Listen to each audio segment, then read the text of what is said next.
المال والبنون زينة الحياة الدنيا। তোমার ছেলে সন্তান বাড়ি গাড়ি এগুলো দুনিয়ার একটা কিছু দেখার মতো তামাশার। আসলে এগুলো বন্ধু না কেমনে বুঝলাম? এই কুমিল্লা সদর থানার ডায়েরি উল্টে দেখ কত সন্তান মামলা দিয়া রাখছে। স্ত্রী স্বামীর বিরুদ্ধে মামলা দেয়, স্বামী স্ত্রীর বিরুদ্ধে মামলা দিয়া রাখছে।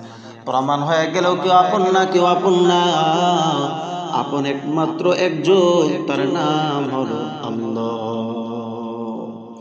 এ নবীর আশিক, বুঝো, ভালো করে বুঝো, পয়গম্বর আইয়ুব নবীর সন্তানগুলো শেষ হয়ে গেল, ইবলিস এখনো থামে না। ইবলিসের মুখোশ ভঙ্গ করার জন্য আল্লাহ তাআলা আইয়ুব নবীকে কঠিন পরীক্ষার মধ্যে ফালাইলেন। এমন কঠিন পরীক্ষা ফালাইলেন, আইয়ুব নবীর সমস্ত পশমের গোড়ায় গোড়ায় পোকা। আইয়ুব নবী কাঁদিয়ার বলে, আল্লাহ, সমস্ত শরীরে যদি পোকা হয় কোনো দুঃখ নাই, আমি তোমাকে যেন ডাকতে পারি। আইয়ুব নবীর শরীরের দুর্গন্ধ সহ্য হয় না, সমস্ত মানুষ বাড়ি গাড়ি ছেড়ে ছেড়ে চলে যাচ্ছে, দুর্গন্ধে সহ্য হয় না। হঠাৎ করে আইয়ুব নবী তাকায় দেখে তার পাশে বিবিরা দাঁড়ায় আছে। অনেক বিবি ছিল আইয়ুব নবী বলে, ও বিবিরা, তোমরা কেন দাঁড়ায় আছো? বিবিরা ডাক দিয়া কো, স্বামী আমাদেরকে তালাক দিয়ে দেন, আমরাও থাকবো না, সমস্ত মানুষ বাড়ি গাড়ি ছেড়ে চলে যাচ্ছে, আমাদেরকেও তালাক দিয়ে দেন, থাকবো না, দুর্গন্ধ সহ্য হয় না।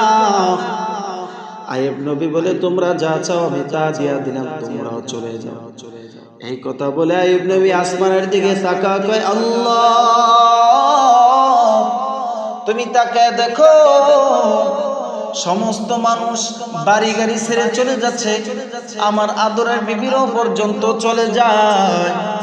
একজন পুরুষের জন্য শেষ ঠিকানা হচ্ছে তার বিবিরও পর্যন্ত আমাকে ছেড়ে চলে গেল। আয় আল্লাহ, কোনো দুঃখ নাই আল্লাহ, সারা শরীরে পোকা দিছো, কোনো দুঃখ নাই রে আল্লাহ, আমার এখন জিহ্বায় পোকা দিছো। আয় আল্লাহ, আমি এখন এই জিহ্বা দিয়া তোমাকে কেমনে ডাকবো? আয় আল্লাহ, সবাই আমাকে ছেড়ে ছেড়ে ভুলে চলে যেতে পারে, কিন্তু তুমি আমারে ভুলবা না রে আল্লাহ। আমার কেউ নাই, সময় আমাকে ছেড়ে চলে যায়, তুমি আমাকে ভুলবা না রে আল্লাহ। এই কথা বলে আইয়ুব নবী কান্না করতেছে। হঠাৎ করে তাকায় দেখে তার পাশে একজন বিবি বসে আছে।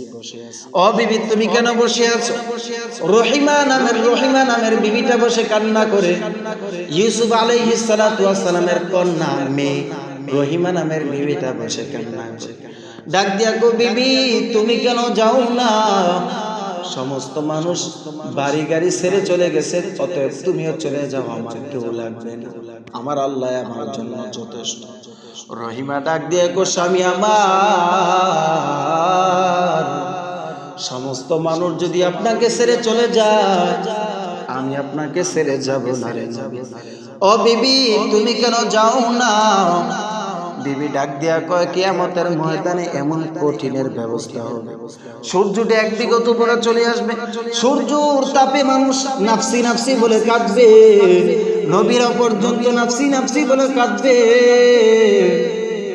তখন আল্লাহ তাআলা যদি বলেন, ও রহিমা, বলো তুমি কি আমল করেছো আমার কাছে বলো।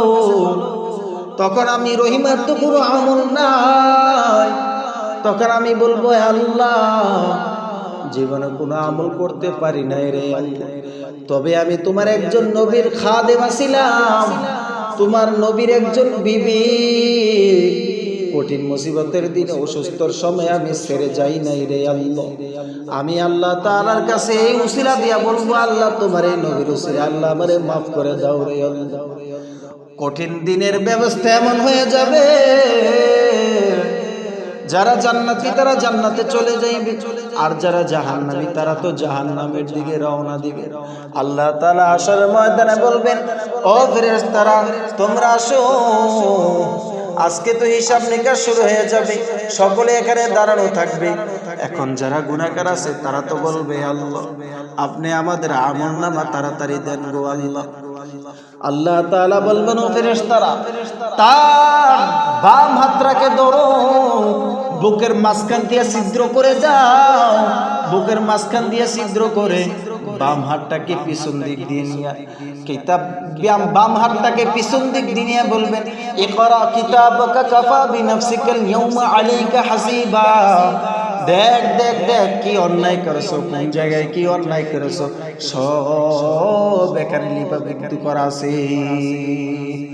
এখন গুনাহগার বলবেন, মালি হাদাল কিতাব, এটা কেমন কিতাব, এখানে কোনো জিনিস ছাড়া হয় না।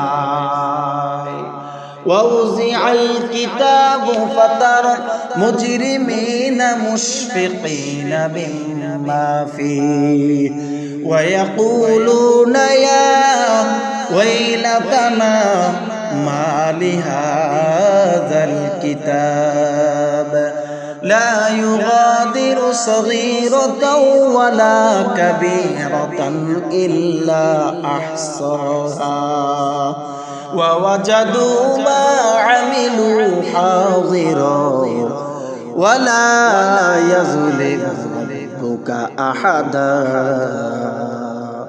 সব এখানে লিপিবদ্ধ করা আছে, কোনো জিনিস ছাড় দেওয়া হয় না। অতএব আল্লাহর কাছে তওবা করো, কান্না করো, আর বলো, হে মালিক জীবনতে বহু অন্যায় করেছি, বহু অন্যায় করেছি, তুমি যদি মাফ না করো যাওয়ার আর কোনো জায়গা নাই রে আল্লাহ। তুমি মনে করো সরকারি চাকরি হয়েছে, সরকারি চাকরি, কবি, ডিসি, ওসি, এসপি, আইজি, উকিল, ব্যারিস্টার, তুমি বহুত কিছু হয়ে গেছো, টাকার গরমে তুমি থাকতে পারতেছো না, বহুত কিছু হয়ে গেছো। ওরে আমরা কওমি মাদ্রাসায় পড়েছি, কওমি মাদ্রাসা, যেই কওমি মাদ্রাসায় পড়লে সরকারি চাকরি নেই, সার্টিফিকেট নাই, তারপরও আমরা বেজান নাই রে বাবা।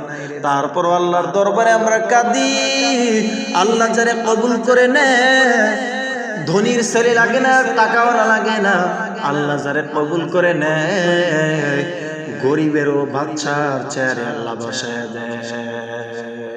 অতএব যুবক তুমি কান্না করো, আল্লাহর কাছে তওবা করো। হাজার অন্যায় করেছো, তোমার অন্যায়ের দিকে তাকাইলে কত পাপ তুমি করেছো, কত মেয়ের জীবন নষ্ট করেছো, কত মেয়ের মনে কষ্ট দিয়েছো, মা বাবার মনে কষ্ট দিয়েছো। ওরে বাবা আল্লাহর কাছে কান্না করে না, আল্লাহর কাছে যদি কান্না করতে পারো আল্লাহ তাআলা অবশ্যই আমাকে আপনাকে মাফ করে দিবে।